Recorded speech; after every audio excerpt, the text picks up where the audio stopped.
Robbie Triano, the Triano kid.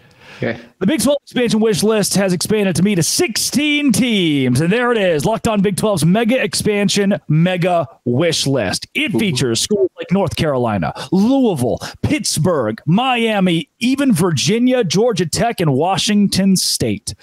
Robbie, let's go through this, cat. You ready? I am. Now, am I happy the ACC's dying for the ACC's sake? Absolutely not. Yes. Am I happy No. the Big 12 can stay alive? Absolutely yes. Absolutamente sí. Robbie, North Carolina and UCF, who would you rather have in the Big 12? I think that's a layup, even though I think UCF brings another element. Sorry, USF.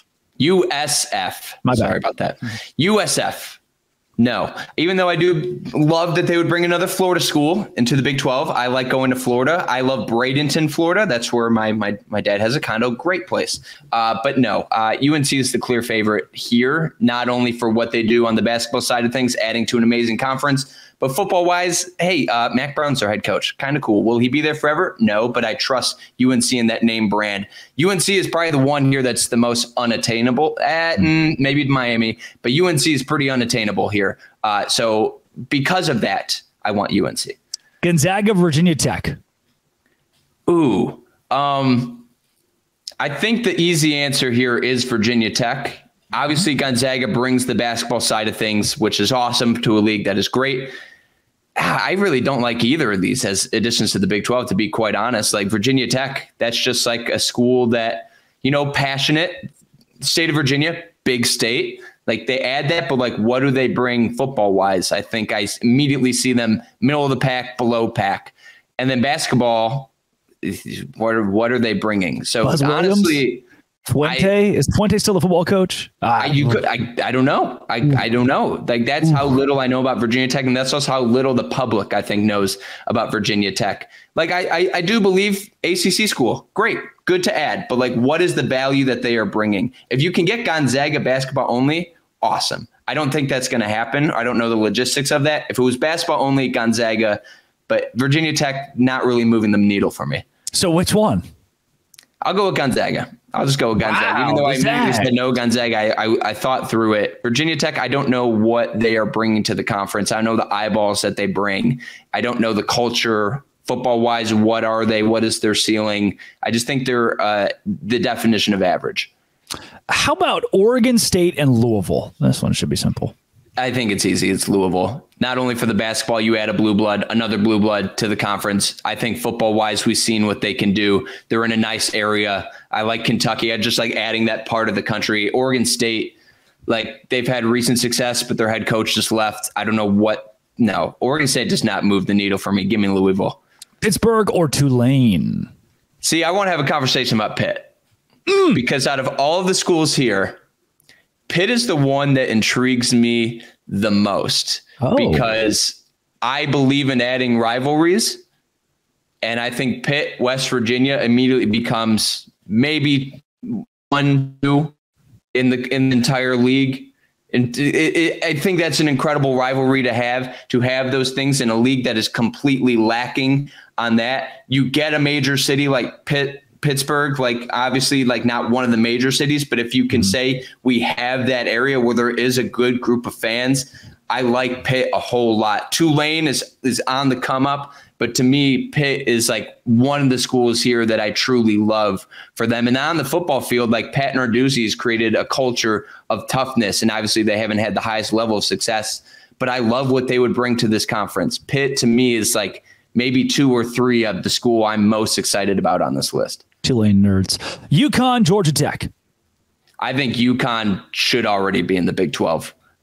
Solely because what they do on the basketball court, because we just saw them back-to-back national champs. You add them to the Big 12. Obviously, we know about this. You and I know about this. Everybody knows about this. Football brings in the money. But for UConn, that is such an amazing value to know you can have a guaranteed team that can go at the end of the March Madness. Know that you're going to have a staple every single year, a school that everybody is talking about. On the football field, not good, not great, but they could be better. They have been better. In fact, they played back in the last decade. They played Oklahoma in a bowl game. Kind of cool. Give me UConn. Washington State or Duke as we're getting close to rounding out this first round. Give me Duke. I think just the name brand alone, everybody knows that. Washington State, I don't even think a lot of people would know where that school is located. And no offense to Washington State, but once again, like Duke is among the elite of basketball and football. They have shown they can do what they can do. It's an easy answer. Washington State is one of the more valuable schools left off the table from a TV standpoint, though Duke basketball is one of the most profitable sports athletic programs in the country. Miami or SMU? 3, 2, 1. Miami is the school I would want the most out of any of these schools here. You get a major brand, and obviously they haven't been that. You get the city of Miami, and you get a program that I think would love to be in the Big 12, to be a top dog again.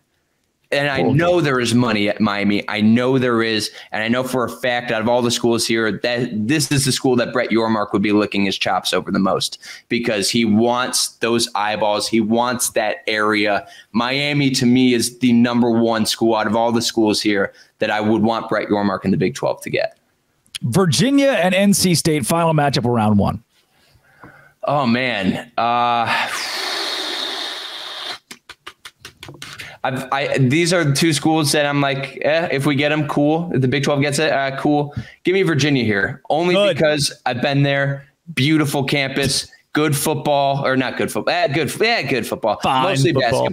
Mostly basketball here. But I love Virginia. Amazing town, amazing college town. Give me Virginia. All right, rapid fire. We'll roll through the round 2 and 3. You have North Carolina or Gonzaga. Give me North Carolina. That's pretty easy. I could see that one. That's pretty. Louisville and Pitt. Tough one for you. Oh, man. Louisville, I think, is the better brand. And obviously, basketball-wise, better. Football-wise, maybe better as well. But I want the rivalry. I want that rivalry really bad in this conference. And Louisville is just like, we added Louisville. But Pitt, it's like, we added someone that West Virginia hates. So give me Pitt. You like rivalries. Louisville is a top 30 school EADA revenue numbers, though I do see why you put Pitt there. We're going to go Pitt, North Carolina on the left side of the bracket. Right side of the bracket, UConn and Duke. That's tough, man. That's tough. That is really tough. And this is really, I think you have to add Duke here because they add value on the football field. Definitely. They're a bigger brand than UConn, even though UConn has had more success. I like that pick. Miami and Virginia. Miami. Let's move on. That's easy. All right, we're down to our final 4. It's Duke versus Miami on the right side of the bracket. On the left side of the bracket is UNC and Pitt.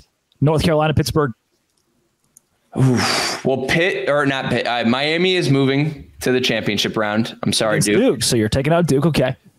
I think that Miami, just football matters. And even though they haven't had I want that brand. I want the Big 12 to be the place that restores Miami football. So I love that very much.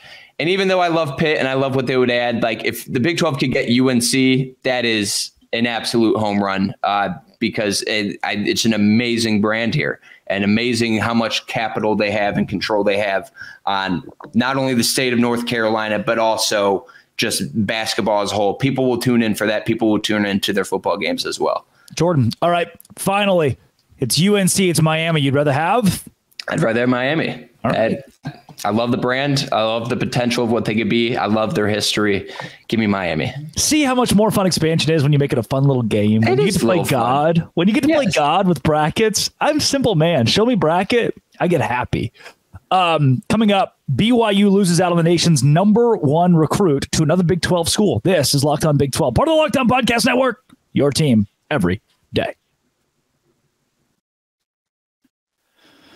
Today's show is brought to you, yes, the fan of the Big 12, by Monopoly Go. Look, I play Monopoly Go. Why do I play Monopoly Go? Because I like traditional Monopoly, but I can't take it on the go. And I still play with traditional Monopoly when I'm at home. But Monopoly Go, I can beat my friends and show my competitive side, or I can play with my friends and give them stickers and trade with them for albums of big prizes, cool new playing pieces to travel the boards with, or hilarious emojis for taunting friends when you smash their buildings or heist their vaults. Plus, Monopoly Go feels like a new and exciting game every day with constantly changing tournaments and challenges. A ton include their own unique mini games like a robot pachinko machine. There's also new timed events to help you win big, like massive multipliers for everything you win or rent frenzies. There's always something fun to discover at Monopoly Go. Go set off the bench and download it at Google Play or the App Store.